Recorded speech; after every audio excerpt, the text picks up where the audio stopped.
All right, you finally got her. You went through all the effort of approaching and dating and winning her over. She's your girlfriend now. Mission accomplished, right? Wrong.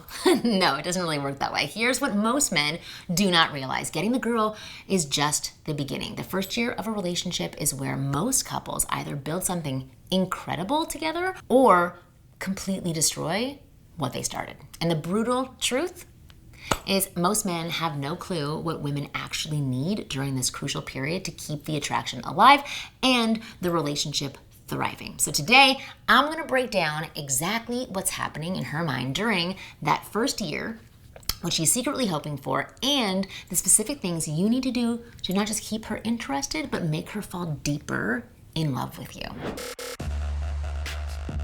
I'm Marnie, and from here on out, I'm going to be your very own personal wing girl, and every week I'm going to give you the no BS insider info about what women really want versus what they say they want, plus the most effective methods to win over any woman that you like. So just hit that subscribe button now so that you never miss a video of mine. All right, here's what happens to most relationships in that first year. So month 1 to 3, everything's amazing, right? You're in like bliss. You're on your best behavior. The sex is incredible. You can't get enough of each other. Months 4 to 6, reality starts settling in. You get back to normal. You see each other's flaws. The honeymoon phase starts wearing off. Little annoying habits emerge. Months 7 to 12, this is where relationships either level up or they fall apart. She starts pulling away, the passion fades, arguments increase. You're wondering what the hell happened to the woman who used to adore you. Does it sound familiar? Here's the thing. This isn't just random. This isn't just relationships are hard. This is a predictable pattern that happens because most men fundamentally misunderstand what women need to stay attracted and connected. And they just don't need the same thing. You think once she's your girlfriend, you can relax. You think the work is done. But women don't think that way, and they don't act that way. For women, the first year is when they're determining, is this man someone I can build a life with, or did I make a mistake? So let me explain what's really happening in her mind during that first year, because when you understand this, everything else starts to make sense, and everything else can get so much better. Month 1 to 3, the evaluation phase. She's not just enjoying the relationship, she's studying you.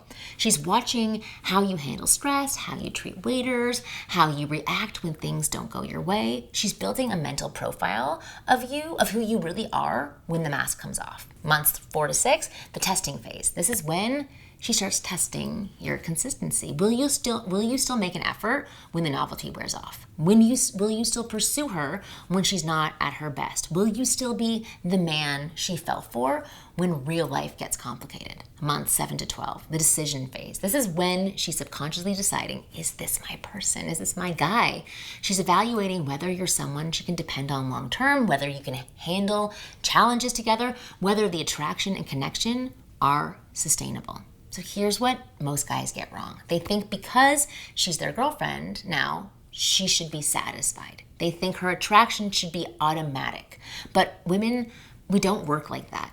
I wish we did, but we do not work like that. Women need to feel continuously chosen, continuously pursued, continuously valued, especially in that first year when everything is still new and uncertain. And there are 3 specific things she's looking for during that period to determine whether she stays deeply attracted to you or she starts pulling away. Thing or pillar number 1, she wants consistent leadership. This doesn't mean being controlling or dominating. It means being the type of man who takes initiative and makes decisions confidently. In the beginning, you probably planned the dates. You chose the restaurants. You made the moves. You were leading the interaction. But, and I've noticed this happens a lot, but once you're in a relationship, most guys, they stop leading. They start asking, oh, what do you want to do for every decision? They stop planning. They stop taking charge. And sadly, it's a big mistake. Women want to feel like they're with a man who can handle life, someone who doesn't need her to mother him or make all the decisions. What this looks like in practice, you can still plan date night without asking her to figure it out. You can handle logistics like reservations, directions, and timing. When problems arise, you can solve them instead of complaining about them. You make decisions about your own life confidently, your career, your goals, your boundaries. She wants to feel like she's along for the ride with someone who knows where he's going, not like she's dragging someone through life. Okay, this is the second thing, or pillar number 2, emotional consistency. And this is huge. And most guys completely miss this. In the dating phase, you were probably pretty controlled emotionally. You didn't get overly upset about small things. You were stable, you were reliable, you were attractive. But once you're in a relationship, many men start showing all their emotional baggage. And so do women. They get moody when work is stressful. Again, so do women. They get pouty when things don't go their way. They become reactive instead of responsive. So do women. This happens. We're human. Women need to feel like there was somebody who is emotionally stable, someone who doesn't always fall apart when life gets challenging. So what this looks like is that you don't take out work stress on her. You handle disappointments without becoming a completely different person. You communicate your feelings without becoming overly emotional or dramatic. You remain the calm, guarded man she fell for, even when things get difficult. Doesn't mean you can't have emotions, right? Doesn't mean suppressing your emotions. It means being mature about how you express them. Pillar number 3, maintained mystery and growth. So here's something most men don't realize. Women get bored with men who become completely predictable. In the dating phase, she was discovering new things about you. You had your own life, your own interests, your own goals. You were mysterious and you were intriguing. You were new. But once you're in a relationship, many guys become an open book, which is great, but they stop growing. They stop having their own adventures. They become 100% available and predictable. Women need to feel like they're with someone who's still evolving, still interesting, still has depth to discover. And that could just be through conversation of sharing more things. But what this looks like is you maintain your own hobbies and your friendships. Okay, you continue working on personal goals and self-improvement. You occasionally surprise her with new sides of your personality. You don't make her your entire world. You have a life she's a part of. So let me quickly hit the 3 biggest mistakes I see men make in that first year. Mistake number 1, getting too comfortable too fast. And okay, you stop dressing well around her. You stop planning special things. You start treating her like a roommate instead of someone that you're dating. Mistake number 2, losing your independence. This is a huge one. You stop hanging out with your friends. You give up your hobbies because you feel like you have to. You become completely focused on the relationship. This makes you less attractive and puts pressure on her to be your everything. Mistake number 3, assuming that she should be grateful. You think because you chose her, she should be satisfied. Right? You stop putting in any effort. You expect her appreciation without giving her reasons to actually appreciate you. These mistakes kill attraction faster than almost anything else I've seen. Now, I know what some of you are thinking, Marnie, that sounds like a lot of work. It sounds very one-sided. Why do I have to do all of this while she just gets to be a woman? And I get it. I really do. And I'm not trying to be sexist or unfair here, but here's the reality that I need you to understand. I'm not telling you this because I think men should do all the work. I'm telling you this because I want your relationship to be filled with love and passion and incredible sex. And this is what is required to keep a woman in her feminine energy, which is when she's most loving, she's the most open, she's the most affectionate, and most sexually available to you.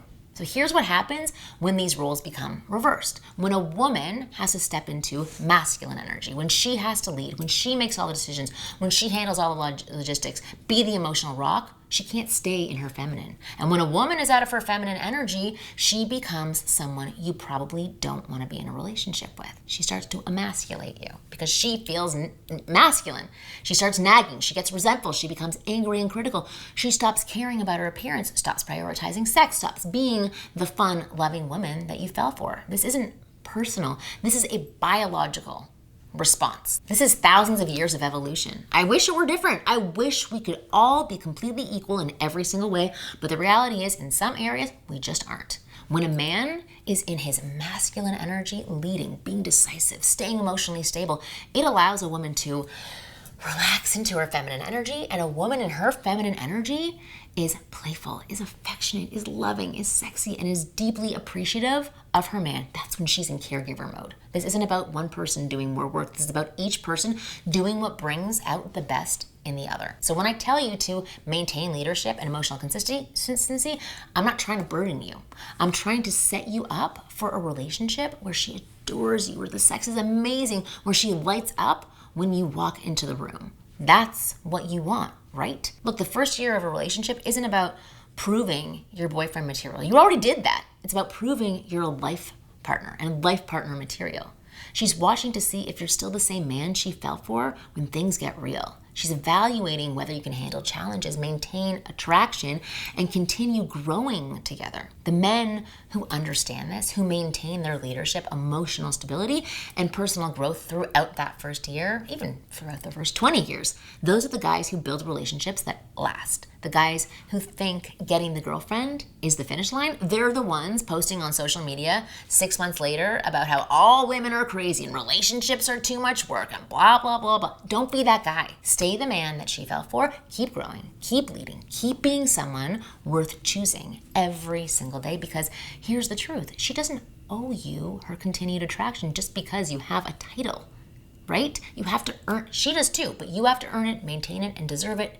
And when you do that consistently throughout that first year, you won't just have a girlfriend, you will have a woman who is genuinely excited to build a life with you. That said, thank you for watching this video. I hope that you found it useful. But before we wrap up, I want to tell you about something that's absolutely crucial for maintaining that spark throughout your first year and well beyond. One of the biggest mistakes that I see men making in relationships is they stop flirting with their woman. They think flirting is just for the dating phase. Once she's their girlfriend, they get comfortable and stop creating that playful sexual tension that made her fall for them in the first place. But here's the truth. Flirting with women, with your woman, is not optional. It is absolutely essential. When you stop flirting, you stop making her feel desired. You stop creating anticipation. You stop being the exciting, unpredictable man who turns her on. That's why I created the F formula, my complete system for flirting that keeps the sexual tension alive no matter how long you have been together. The F formula shows you exactly how to maintain that magnetic attraction through playful teasing, sexual innuendo, and creating the kind of sexual tension that makes her think about you all day long. So this is not about cheesy pickup lines or juvenile behavior. This is about sophisticated, masculine flirting that keeps your woman feeling like she's dating the most desirable man in the world. So if you want to make sure your relationship stays passionate and playful and sexually charged throughout that crucial first year and beyond, you need to check out the F formula. So just click the link in the description below to learn more about how to keep the flirtation alive and your woman completely addicted to you. As always, I am Marnie, your personal wing girl, and I will see you again next week.